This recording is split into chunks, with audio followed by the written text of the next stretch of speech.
வணக்கம். இந்த வாரம் துலாம் ராசிக்கு 10ஆம் இடம் பலமாக அமர்ந்திருக்கிறதுனால தொழில் அமைப்புகள், பொருளாதார நிலைகள், அதே போல் வீட்டிற்கு தேவையான பொருட்கள் வாங்கக்கூடிய ஒரு நல்ல வாரமாக இந்த வாரம் அமைந்திருக்கு. கடந்த வாரத்தில் பார்த்தீங்கன்னா 8, 9ஆம் இடங்களில் சந்திரன் இருந்த அமைப்புகள்லாம் உங்களுடைய 8ஆம் இடத்துல சந்திராஷ்டமாவும் இருந்தாலும் உச்ச அமைப்பு பெற்று அமர்ந்திருந்தார்.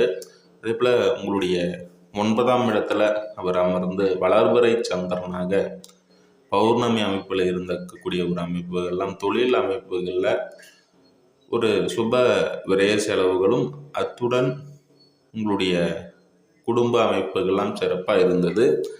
இந்த வாரம் பார்த்தீங்கன்னா அவர் 10, 11 மற்றும் உங்களுடைய ராசிக்கு 12ஆம் இடத்துல ஒரு சஞ்சாரம் செய்வது ஒரு சிறப்பான ஒரு அமைப்பு தான்.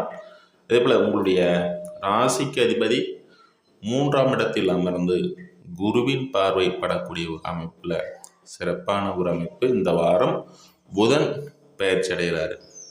உங்களுடைய பாக்கியாதிபதி 2ஆம் இடத்துல இருந்து ஒரு சிறப்பான ஒரு அமைப்பெல்லாம் கொடுத்தவர் இப்போ 3ஆம் இடத்திற்கு பெயர்ச்சி அடைஞ்சு உங்களுடைய பாக்கியஸ்தானத்தை பார்வை செய்கிறாரு. உங்களுடைய பாக்கியஸ்தானத்தில் குரு அமர்ந்திருக்காரு. இது ஒரு சிறப்பான ஒரு அமைப்பு தான். பாக்கியஸ்தானத்தை பாக்கியாதிபதியை பார்க்குறாரு.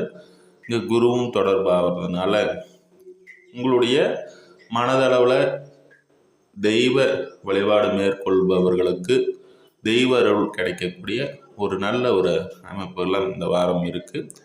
துலத்தை பொறுத்த வரைக்கும் 6ல் சனி அமர்ந்திருக்காரு. இது ஒரு சிறப்பான அமைப்பு.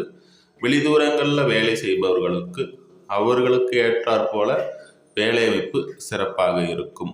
5ல் குரு இருந்தாலும் கூட இப்போ குருவின் பார்வை கூடிய ஒரு அமைப்புகளில் லாபகரமான ஒரு விஷயத்தையெல்லாம் இந்த அதிகமான ஒரு தருவார் ராகு. அதே போல் இங்கே உங்களுடைய மனதளவில் ஆசைகள் நிறைவேறக்கூடிய ஒரு நல்ல அமைப்புகள்லாம் இந்த வாரம் துலாம் ராசி நண்பர் அனைவருக்குமே நடக்கும். நன்றி, வாழ்த்துக்கள்.